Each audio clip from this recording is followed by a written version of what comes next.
Ernest Muçi ka folur para ndeshjes që Shqipëria do të luajë në transfer ndaj Polonisë, sfidë kjo e vlefshme për një kualifikim në finale për të tentuar më pas shanse drejt Kupës së Botës.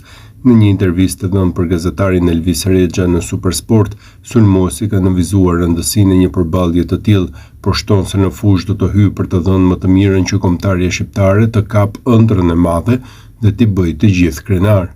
Është një nga ndeshjet më të rëndësishme në historinë e Shqipërisë, jemi gati për të kaluar këtë raund dhe për të shkuar në ndeshjen finale. Polonia është një ekip i fortë, normal ata luajnë në shtëpinë e tyre, por ne kemi ardhur këtu për të fituar dhe që t'i bëjmë të gjithë krenar. Unë gjithmonë jam gati për të dhënë më të mirën për kombëtaren, pastaj është trajneri ai i cili vendos, por më e rëndësishme është që ekipi të fitojë dhe të arrijmë këtë rezultat historik. Pastaj shpresoj që të bëjmë një ndeshje sa më të mirë dhe të fitojmë.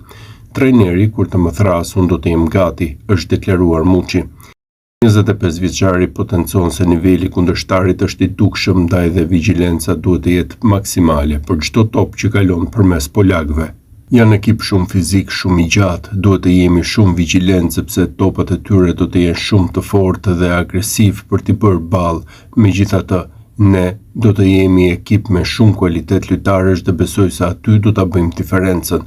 Unë gjithmonë kur futem në fushë parandjej që do të shënoj, rëndësi ka që të fitojmë. E thash dhe një herë, është një ndeshje që të gjitha presin, të gjithë duam që të fitojmë, përfundoi sulmuesi kuqezi.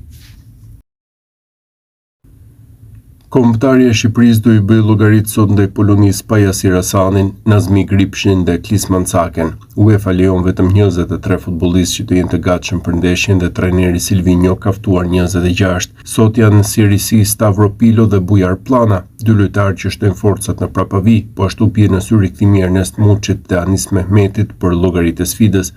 Hasani humbi vendin e tij në formacion sa i përket ndeshjeve zyrtare pas ndeshjes së parë me Anglinë në vitin e kaluar. Gripshi dhe Cake u transferua në Rusi në merkaton e dimrit, ndërsa me kuqezin kanë luajtur vetëm në miqësore ndaj Jordanisë.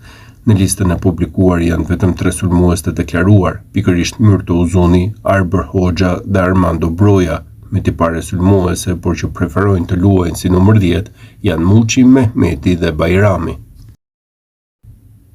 Skuadra jonë kombëtare do të zhvillojë sot në mbrëmje një nga ndeshjet më të rëndësishme në historinë e saj. Kuqezin do të përballen me Poloni në Varshavë, duke nisur nga ora 20:45 në një takim ku synohet historia.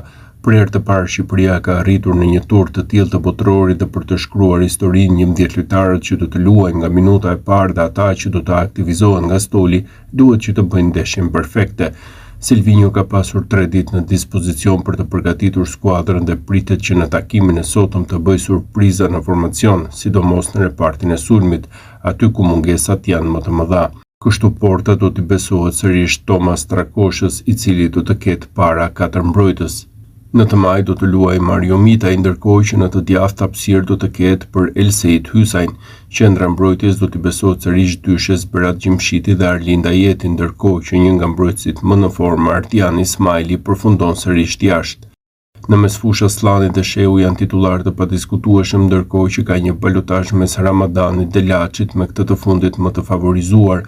Në të djathtë të sulmit do të jetë Myrto Uzuni, ndërsa në të maj do të jetë Arber Hoxha. Në qendër të sulmit pritet të jetë Bajrami si nënç falës. Megjithatë, gjatë ndeshjes mund të kalojë Bajrami në krah dhe në qendër të zhvendoset Uzuni.